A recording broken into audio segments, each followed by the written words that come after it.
പിതാവിൻ്റെയും പുത്രൻ്റെയും പരിശുദ്ധാത്മാവിൻ്റെയും നാമത്തിൽ ആമേൻ. എൻ്റെ പ്രിയപ്പെട്ടവരെ, ഇന്ന് ജനുവരി മാസം 23 വ്യാഴാഴ്ച. എല്ലാവർക്കും സുപ്രഭാതം, സ്നേഹവന്ദനം. നമുക്ക് കർത്താവിൻ്റെ കൂടെ യാത്രയാകാം. അമ്മേ, പരിശുദ്ധ അമ്മേ, അമ്മേ പരിശുദ്ധ ദൈവമാതാവേ, ദൈവമാതാവേ, അന്ന് അങ്ങ് കൃപാസനത്തിൽ പ്രത്യക്ഷപ്പെട്ട് വരാൻ പോകുന്ന മഹാദുരന്തത്തിൽ നിന്ന് രക്ഷപ്പെടാൻ എല്ലാവർക്കും വേണ്ടി പ്രാർത്ഥിക്കുവാനും ആവശ്യപ്പെട്ടിട്ട് 20 വർഷം കഴിഞ്ഞ ഈ വേളയിൽ കൃപാസനത്തിലൂടെ ഞങ്ങൾക്കും ഈ ദേശത്തിനും അങ്ങ് മാധ്യസ്ഥം തേടി തന്ന എല്ലാ അനുഗ്രഹങ്ങൾക്കും കൃപകൾക്കും ഞങ്ങളിപ്പോൾ ഹൃദയം നിറഞ്ഞ നന്ദി പറയുന്നു. അമ്മേ, പരിശുദ്ധ അമ്മേ, ജപമാല മാതാവേ, സകല കൃപാസന പ്രാർത്ഥനയോടും ചേർത്ത് ഞങ്ങളിപ്പോൾ പ്രാർത്ഥിക്കുന്ന ഈ കുടുംബത്തിന്റെ പ്രത്യേക നിയോഗം പറ മക്കളെ.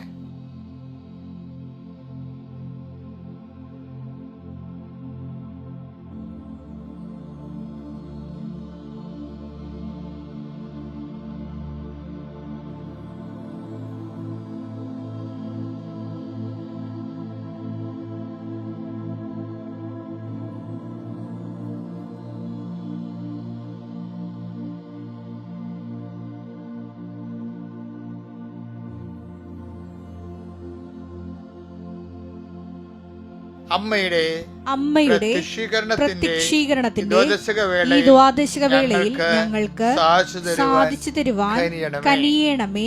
ആമേൻ. വിശ്വാസ പ്രമാണം.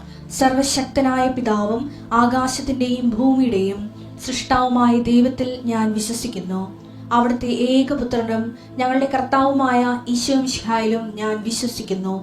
ഈ പുത്രൻ പരിശുദ്ധാത്മാവിനാൽ ഗർഭസ്ഥനായി കന്യകാമറിയത്തിൽ നിന്ന് പിറന്ന് പൊന്തിയോസ് പീലാത്തോസിന്റെ കാലത്ത് പീഡകൾ സഹിച്ച് കുരിശിൽ തറയ്ക്കപ്പെട്ട് മരിച്ച് അടക്കപ്പെട്ട് പാതാളങ്ങളിൽ ഇറങ്ങി മരിച്ചവരുടെ ഇടയിൽ നിന്ന് 3-ാം നാൾ ഉയർത്ത് സ്വർഗത്തിലേക്ക് എഴുന്നള്ളി സർവശക്തിയുള്ള പിതാവായ ദൈവത്തിന്റെ വലതുഭാഗത്തിരിക്കുന്നു. അവിടെ നിന്ന് ജീവിക്കുന്നവരെയും മരിച്ചവരെയും വിധിക്കുവാൻ വരുമെന്നും ഞാൻ വിശ്വസിക്കുന്നു. പരിശുദ്ധാത്മാവിലും ഞാൻ വിശ്വസിക്കുന്നു. വിശുദ്ധ കത്തോലിക്കാ സഭയിലും പുണ്യവാന്മാരുടെ ഐക്യത്തിലും പാപങ്ങളുടെ മോചനത്തിലും ശരീരത്തിന്റെ ഉയർപ്പിലും നിത്യമായ ജീവിതത്തിലും ഞാൻ വിശ്വസിക്കുന്നു. ആമേൻ. സുഖസ്ഥനായ ഞങ്ങളുടെ പിതാവേ, അങ്ങയുടെ നാമം പൂജിതമാകണമേ. അങ്ങയുടെ രാജ്യം വരണമേ. അങ്ങയുടെ തിരുമനസ് സ്വർഗത്തിലെ പോലെ ഭൂമിയിലും ആകണമേ. അന്നു വേണ്ടുന്ന ആഹാരം ഇന്ന് ഞങ്ങൾക്ക് തരണമേ. ഞങ്ങളോട് തെറ്റ് ചെയ്യുന്നവരോട് ഞങ്ങൾ ക്ഷമിക്കുന്നത് പോലെ ഞങ്ങളുടെ തെറ്റുകൾ ഞങ്ങളോടും ക്ഷമിക്കണമേ. ഞങ്ങളെ പ്രലോഭനത്തിൽ ഉൾപ്പെടുത്തരുതേ, തിന്മയിൽ ഞങ്ങൾ രക്ഷിക്കണമേ. ആമേൻ. നന്മ നിറഞ്ഞ മറിയമേ, സ്വസ്തി. കർത്താവ് അങ്ങയുടെ കൂടെ സ്ത്രീകളിൽ അങ്ങ് അനുഗ്രഹിക്കപ്പെട്ടവളാകുന്നു. അങ്ങയുടെ ഉദരത്തിൻ ഫലമായി ഈശോ അനുഗ്രഹിക്കപ്പെട്ടവനാകുന്നു. പരിശുദ്ധ മറിയമേ, തമ്പുരാന്റെ അമ്മേ, പാപികളായ ഞങ്ങൾക്ക് വേണ്ടി ഇപ്പോഴും ഞങ്ങളുടെ മരണസമയത്തും തമ്പുരാനോട് അപേക്ഷിക്കണമേ. ആമേൻ. എന്റെ കർത്താവേ, അങ്ങയുടെ മക്കളെ നീ ആശീർവദിക്കണമെന്ന് പ്രാർത്ഥിക്കുന്നു. കർത്താവേ, നിന്റെ വീണ്ടെടുപ്പിന്റെ ഫലമാണ് ഞങ്ങള്. കർത്താവേ, നിന്റെ തിരിച്ചോരയുടെ വിലയാണ് ഞങ്ങള്. കർത്താവേ, നീ നിന്റെ തിരിച്ചോര കൊടുത്ത് വാങ്ങിയ അങ്ങയുടെ മക്കള്, അങ്ങയുടെ അവകാശവും ഓഹരിയുമായിരുന്ന മക്കളോട് അങ്ങ് കരുണ തോന്നണം. കർത്താവ്, ഈ പ്രാർത്ഥനയിൽ പങ്കെടുക്കുന്ന അനേകം മക്കളെ അക്രൈസ്തവരുണ്ട്. അവരെ നീ ഈ പ്രാർത്ഥന കൊണ്ട് സന്ധിക്കണം.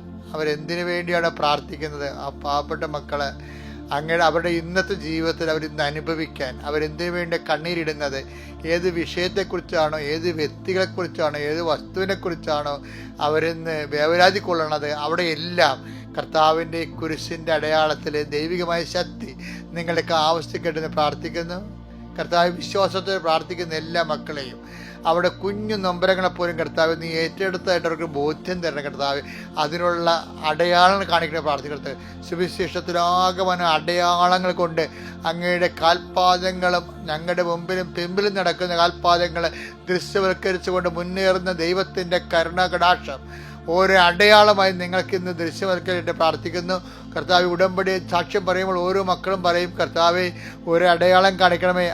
അമ്മ ഞങ്ങളുടെ കൂടെ ഉണ്ടെന്ന് അറിയണേന് ഒരു അടയാളം കാണിക്കണമെന്ന് പറയുമ്പോൾ ഒരു പിശുക്കുമില്ലാതെ നീ നിർലോഭമായിട്ട് അവരുടെ വാക്കുകളെയും പ്രാർത്ഥനയും ആദരിച്ചുകൊണ്ട് നീ അന്ന് തന്നെ അപ്പം തന്നെ അടയാളം കാണിക്കുന്നുണ്ട് കർത്താവേ. അങ്ങയുടെ മക്കളുടെ കൂടെ അങ്ങ് ഉണ്ടെന്ന് ഇന്ന് അവർക്കൊരു അടയാളം കാണിക്കണമെന്ന് ഞാൻ അഭിഷിക്ത അങ്ങയുടെ തിരുസന്നിധിയിൽ കണ്ണീരോടെ പ്രാർത്ഥിക്കുന്ന കർത്താവേ. അവരുടെ വിശ്വാസം ആവേശപരമായ മുന്നേറ്റമായി മാറാനും എല്ലാതും അതിജീവിക്കാൻ ആവശ്യമായ ആത്മകരുത്ത് അവരുടെ ഹൃദയത്തിൽ വിളയാടാൻ വേണ്ടി ദൈവത്തിൻ്റെ കരുണയാൽ നിങ്ങൾ നിറയപ്പെടട്ടെ. എൻ്റെ കർത്താവ് വിരുദ്ധമായ നാമത്തിൽ സഭയുടെ അധികാരത്തിൽ കുരിശിൻ്റെ അടയാളത്തിൽ നിങ്ങളുടെ എല്ലാ ജീവിത അവസ്ഥകളും എന്ത് വിഷയത്തെക്കുറിച്ചാണ് നിങ്ങൾ ഭാരപ്പെടുന്നത്, എന്ത് വിഷയത്തെക്കുറിച്ചാണ് നിങ്ങൾക്ക് പ്രത്യാശ നഷ്ടപ്പെട്ടിരിക്കുന്നത്, നിങ്ങൾ തന്നെ ഉപേക്ഷ വിഷയമാകാം. ആ വിഷയം കർത്താവ് അഹ്റോൻ്റെ ഉണക്ക കമ്പുകൾ എങ്ങനെയാണോ പച്ച പിടിച്ചു വന്നത് അതുപോലെ നിങ്ങളുടെ പ്രത്യാശകൾ പൂരട്ടെ എന്ന് യേശു ക്രിസ്തുവിൻ്റെ നാമത്തിലും വചനത്തിലും അടിസ്ഥാനപ്പെടുത്തിക്കൊണ്ട് അടിയം പ്രാർത്ഥിക്കുന്നു. എൻ്റെ കർത്താവിനുമായ നാമത്തിൽ കുഞ്ഞുമക്കളെ ഓർത്തും പൊടിക്കുഞ്ഞുങ്ങളെ ഓർത്തും വേവലാതി കൊള്ളുന്ന മാതാപിതാക്കന്മാർ, അവരുടെ രോഗങ്ങൾ, അവർ സംസാരിക്കാത്ത അവസ്ഥകൾ, അവർ കണ്ടുകാണാത്ത അവസ്ഥകൾ, കുഞ്ഞുമക്കളുടെ ഹൃദയത്തിൻ്റെ ദൂരങ്ങൾ, ഇങ്ങനെ വിവിധങ്ങളായ കുഞ്ഞുങ്ങളുമായിട്ട് മരുന്നും കൈയുമായിട്ട് നടക്കുന്ന ഒത്തിരി വേവലാതി, തങ്ങളുടെ ജീവിതം തന്നെ തീർന്നല്ലോ എന്ന് വിചാരിച്ചുകൊണ്ട്, തങ്ങളുടെ സന്തോഷം തന്നെ പോയല്ലോ എന്ന് വിചാരിച്ചുകൊണ്ട് മക്കൾ ഓർത്ത് നൊമ്പരപ്പെടുന്ന മക്കളുണ്ട്. അതുപോലെ മക്കളില്ലാത്ത ദമ്പതികളുണ്ട്. എൻ്റെ കർത്താവേ, അവരെ എല്ലാവരും നീ ആശീർവദിക്കണമെന്ന് പ്രാർത്ഥിക്കുന്നു. ഇന്നത്തെ ദിവസം കർത്താവേ, നീ അവർക്ക് ദാനവും വാഗ്ദാനവുമായി നൽകിയിട്ടുള്ള എല്ലാ വാഗ്ദാനങ്ങളെയും കർത്താവേ ഞങ്ങൾ അനുസ്മരിച്ചുകൊണ്ട് പ്രാർത്ഥിക്കണം. ആത്മാവിനാൽ മക്കളെ അഭിഷേകം ചെയ്യണമെന്ന് പ്രാർത്ഥിക്കുന്നു. എൻ്റെ കർത്താവിൻ്റെ ഉന്നതമായ നാമത്തിലെ സഭയുടെ അധികാരത്തിൽ എന്തിനെക്കുറിച്ചാണോ, ആരെക്കുറിച്ചാണോ, ഏതിനെക്കുറിച്ചാണോ, എന്ത് വേവലാദ്യ മക്കൾ അനുഭവിക്കുന്നുണ്ടോ ആ മേഖലകളിലെ ദൈവത്തിൻ്റെ ദൈവക്കരുത്ത് നിങ്ങൾക്ക് അഭിഷേകമായി ലഭിക്കട്ടെ. നിങ്ങൾ ചാടി എഴുന്നേറ്റ് കർത്താവ് സ്വന്തം കാലം നിൽക്കുകയും മുന്നേറ്റത്തിന് വേണ്ടി കർത്താവിൻ്റെ കൂടെ നിങ്ങൾ സഞ്ചരിക്കാൻ ഇടയാകുകയും ചെയ്യട്ടെ. കർത്താവ് വലിയ സാക്ഷ്യങ്ങൾ പറയാൻ, ഒത്തിരി ദൈവത്തെ മഹത്വപ്പെടുത്തിക്കൊണ്ട് ജീവിക്കാൻ അങ്ങനെ മക്കളെ യേശുവിൻ്റെ ഉന്നതമായ നാമത്തിലെ സഭയുടെ അധികാരത്തിൽ കുരിശിൻ്റെ അടയാളത്തിൽ നിങ്ങളുടെ ഇന്നത്തെ ദിവസത്തെ യേശുവിൻ്റെ നാമത്തെ ആശീർവദിക്കുന്നു. നിങ്ങളുടെ ഇന്നത്തെ ഉദ്യമങ്ങളെ യേശുവിൻ്റെ നാമത്തെ ആശീർവദിക്കുന്നു. നിങ്ങളുടെ ഇന്നത്തെ യാത്രകളെ യേശുവിൻ്റെ നാമത്തെ ആശീർവദിക്കുന്നു. നിങ്ങളുടെ ഇന്നത്തെ സംസാരങ്ങളെ, ചിന്തകളെ, തീരുമാനങ്ങളെ, ചർച്ചകളെ യേശുവിൻ്റെ നാമത്തെ ആശീർവദിക്കുന്നു.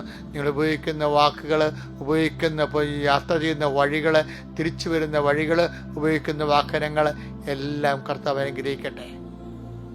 നിത്യപിതാപുത്രനും പരിശുദ്ധാത്മാവുമായ സർവ്വീശ്വരൻ നീക്കുവാമേ.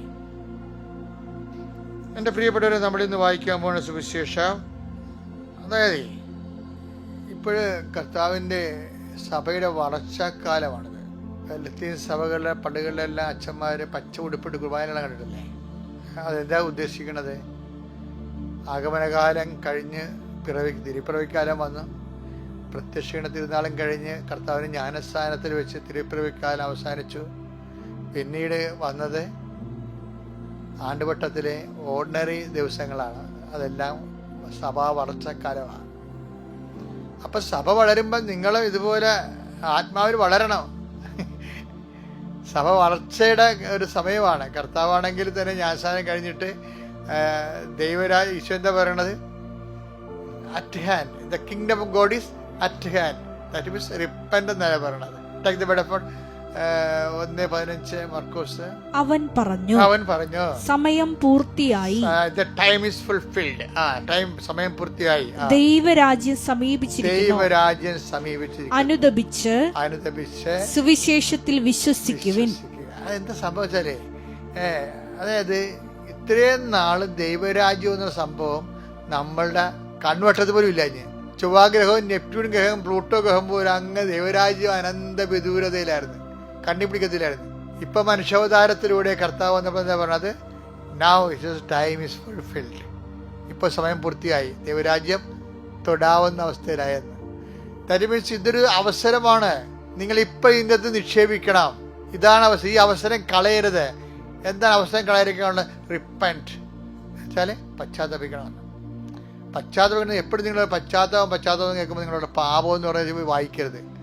പശ്ചാത്താപം പാപമല്ല, പാപത്തെക്കുറിച്ചുമല്ല പലപ്പോഴും പശ്ചാത്താപം വരണത്. ദൈവസ്നേഹം നിറയുമ്പോൾ ഒരു വ്യക്തിക്കുണ്ടാകുന്ന ആന്തരിക സങ്കടങ്ങളാണ്. എന്താണ്? ഇത്രയും സ്നേഹിച്ച എൻ്റെ കർത്താവിനെ ഇത്രയും സ്നേഹമായ കർത്താവിനെ ഞാൻ അറിയാൻ താമസിച്ചു പോയല്ലോ. അതാണ്, ഞാൻ അതിനു വേണ്ടി, ആ വചനത്തിന് വേണ്ടി ജീവിക്കാൻ കഴിഞ്ഞില്ലല്ലോ. ഉപേക്ഷ എന്ന പാപം ഉണ്ടായല്ലോ എന്നാണ്. ഉപേക്ഷയാണ് ഏറ്റവും വലിയ പാവമേ. അപ്പം അതുകൊണ്ടാണ് പാപത്തെ പശ്ചാത്താപവും. അപ്പം നമുക്ക് എന്തായാലും പാപം എന്ത് സംഭവമാണെന്ന് പറഞ്ഞാലും ശരി, പശ്ചാത്താപം കൊണ്ട് ഇതെല്ലാം. ഇപ്പോൾ 1 യോഹന്നാൻ 1:7 പറയുന്നത് എന്താ പറയണത്? അവിടുന്ന് പ്രകാശത്തിലായിരിക്കുന്നത് പോലെ, അവിടുന്ന് പ്രകാശത്തിലായിരിക്കുന്ന പോലെ നമ്മളും പ്രകാശത്തിൽ സഞ്ചരിക്കുന്നെങ്കിൽ നമുക്ക് പരസ്പരം കൂട്ടായ്മയുണ്ടാകും. അവിടുത്തെ പുത്രനായ യേശുവിന്റെ രക്തം എല്ലാ പാപങ്ങളിൽ നിന്ന് നമ്മെ ശുദ്ധീകരിക്കുന്നു. യേശുവിന്റെ രക്തം എന്ന് പറഞ്ഞാൽ എങ്ങനെയാണെന്നറിയാമോ? അതായത് നമ്മൾക്കിപ്പോൾ ഒരു ക്ഷതമുണ്ടായി. ചിലപ്പോൾ ശാരീരികമാകാം, ചിലപ്പോൾ മാനസികമാകാം. മാനസികമാണെങ്കിൽ ഹൃദയരക്തം ചിന്തും, ശാരീരികമാണെങ്കിൽ ശാരീരിക രക്തം ചിന്തും. പക്ഷേ when we take this blood in the name of Jesus, it will become the blood of Jesus. മനസ്സിലായില്ലേ? എന്ന് വെച്ച് കഴിഞ്ഞാൽ നമ്മുടെ ക്ലേശങ്ങളെ when we take the name of Jesus, കർത്താവിൻ്റെ ക്ലേശങ്ങളുടെ പേരിലും അതിനോട് ഐക്യദാർഢ്യം പുലർത്തിക്കൊണ്ട് ഈശോൻ്റെ നാമത്തിൽ എടുക്കുകയാണെങ്കിൽ ഈ ബ്ലഡ്, ഈ സഹനം നമ്മുടെ പാപത്തിന് പരിഹാരമാകും. യേശുക്രിസ്തുവിൻ്റെ വിശുദ്ധ രക്തം സകല പാപങ്ങളിൽ നിന്ന് മോചിക്കണം എന്ന് പറയുമ്പോഴേ കർത്താവിനെ കൂടി സഹിക്കുന്നവർ കർത്താവിൻ്റെ കൂടെ നേടുമെന്ന് പറഞ്ഞിട്ട് ആ ഒരു അർത്ഥമാണ് 2 തിമോത്തി 2:11 നാം അവനോടുകൂടെ മരിച്ചിട്ടുണ്ടെങ്കിൽ, നമ്മൾ അവനോടുകൂടെ സഹിച്ചിട്ടുണ്ടെങ്കിൽ, മരിച്ചിട്ടുണ്ടെങ്കിൽ അവനോട് കൂടെ ജീവിക്കും. അതാണ് സംഭവം. അപ്പോൾ ഓരോ സഹനവും, ആ സഹനം കർത്താവിൻ്റെ വിശുദ്ധമായ രക്തത്തിൻ്റെ വീണ്ടെടുപ്പ് നമ്മൾ നടത്തുമെന്നാണ്. അത് യേശുക്രിസ്തു നാമത്തിലാണ്, അവനോട് കൂടെയാണെങ്കിൽ യേശുക്രിസ്തു നാമത്തിൽ. അപ്പോൾ അതുകൊണ്ട് നിങ്ങൾ സന്തോഷമായിരിക്കണം. പാപം എന്ന് ഓർത്തുകൊണ്ട് ചുമ്മാ പതറി ഇനിയിപ്പോൾ ചില പറയേ കുമ്പസാരിച്ചിട്ട് എന്തിനാ പിന്നെയും പാപം ചെയ്യത്തില്ല, അങ്ങനെയൊന്നും പറയേണ്ട കാര്യമില്ല. അത് വിഡ്ഢിത്തരമാണ്. കാര്യം എന്നറിയാമോ? അതായത് നമ്മൾക്ക് പരിഹാരം ചെയ്യാൻ ഈ ക്രിസ്തു പരിഹാരം ചെയ്തത് എന്തിലാണ്? ശരീരത്തിലല്ലേ, മനസ്സിലും. അതുപോലെ തന്നെയാണ് നമ്മുടെ പരിഹാരങ്ങളും. ഈ ശരീരവും മനസ്സും ഉണ്ടെങ്കിൽ അതിന് സന്തോഷം ഉണ്ടാവുന്ന പോലെ അത് നമുക്ക് ക്ലേശവും ഉണ്ടാവും. അപ്പം ക്ലേശമുള്ള സമയത്ത് ഭയങ്കരമായൊരു ഹാർവസ്റ്റിംഗ് ടൈമാണ്. എന്താ കാര്യം എന്നറിയാമോ? ആ ക്ലേശകാലത്ത് നമ്മൾ കർത്താവിൻ്റെ നാമത്തിലാക്കി കളയണം. എന്നിട്ട് നിങ്ങളുടെ പാപത്തിന് പരിഹാരത്തോടെ കാഴ്ചവെക്കണം. അപ്പോൾ എന്നാ പറ്റും? അതൊരു പരിഹാരം തന്നെയായിട്ട് മാറും. അപ്പോൾ നിങ്ങൾ വിശുദ്ധിയിലേക്ക് വരും. അപ്പോൾ വിശുദ്ധി എളുപ്പമാണെന്ന് എൻ്റെ അർത്ഥം. ദ കിങ്ഡം ഓഫ് ഹാർട്ട്, അതായത് ഈശോ എന്താ പറഞ്ഞത്? പശ്ചാത്തപിക്കുവേൻ. എന്താണ്? ദൈവരാജ്യം സമീപിച്ചിരിക്കുന്നു. ദൈവം നമ്മുടെ ജീവിതത്തെ ഏറ്റെടുക്കണതാണ് ദൈവരാജ്യം എന്ന് പറയുന്നത്. ദൈവരാജ്യം എന്ന് പറയുന്നത് എന്താണ്? ദൈവം നമ്മളെ ഏറ്റെടുക്കും എല്ലാ മേഖലകളിലും. അപ്പം ദൈവരാജ്യമായി. അപ്പം നീ ചെറുതായിട്ടൊന്ന് നീ ഒന്ന് ദൈവസ്നേഹം തന്നെ പശ്ചാത്തപിച്ചാൽ മതി. ദൈവം നിന്നെ ഏറ്റെടുക്കാൻ പോണെന്ന് ഈശോ പറഞ്ഞത്. ഭയങ്കര വർത്തമാനത്തിലാണ് പറഞ്ഞതേ ഉള്ളൂ. പക്ഷേ സിമ്പിളായിട്ട് അത്രേ ഉള്ള കാര്യം. എന്താ കാര്യം? ദൈവം നിന്നെ ഏറ്റെടുക്കാൻ പോകുന്നു. നീ പശ്ചാത്തപിക്കുക. ദൈവരാജ്യം നിന്റെ വെൽത്തുമ്പിലാണ്, അറ്റത്താണ്, നിനക്ക് തൊടാവുന്ന രീതിയിലാണ്. ഇപ്പം ഇത്ര അടുത്ത് വന്നിരിക്കുകയാണ്. ഇപ്പം ഒരു നല്ല കാലം, വളർച്ച കാലമാണ്. അപ്പോൾ നമ്മളുടെ നിലവിലുള്ള, എനിക്ക് പലപ്പോഴും തോന്നിയിട്ടുള്ളത് എന്താണെന്നറിയാമോ? നമ്മുടെ സന്തോഷത്തെക്കാൾ നല്ലത്, വില ഉള്ളത്, മൂല്യവത്തായിരിക്കുന്ന സങ്കടങ്ങളാണ്. when we take the name of Jesus Christ, കർത്താവിൻ്റെ നാമത്തിൽ നമ്മൾ എടുക്കാനുള്ള വിശ്വാസവും ദൈവസ്നേഹവും പ്രത്യാശയും ഉണ്ടായാൽ മതി. അതുകൊണ്ടാവണം. അതങ്ങനെ ഈ സഭാ വളർച്ചക്കാലല്ലേ ഇത്. ഇപ്പോൾ വളരണതും അങ്ങനെയാണ്. വിശ്വാസത്തിൽ വളരണം, പ്രത്യാശയിൽ വളരണം, ദൈവസ്നേഹത്തിൽ വളരണം. വളർന്ന് നമ്മുടെ ജീവിതത്തേക്ക് ഈടാക്കണം. Okay, thank you. അത്യപൂർവ ദൈവാനുഭവങ്ങൾ ഇനി നിങ്ങൾക്കും സ്വന്തം. ഈ യൂട്യൂബ് ചാനൽ ഇതുവരെ സബ്സ്ക്രൈബ് ചെയ്തിട്ടില്ലെങ്കിൽ ഇപ്പോൾ തന്നെ സബ്സ്ക്രൈബ് ചെയ്യുക. ഈ വീഡിയോ ഇപ്പോൾ തന്നെ നിങ്ങളുടെ സുഹൃത്തുക്കൾക്ക് ഷെയർ ചെയ്തുകൊണ്ട് കർത്താവിന്റെ പ്രേക്ഷിതരാകുക.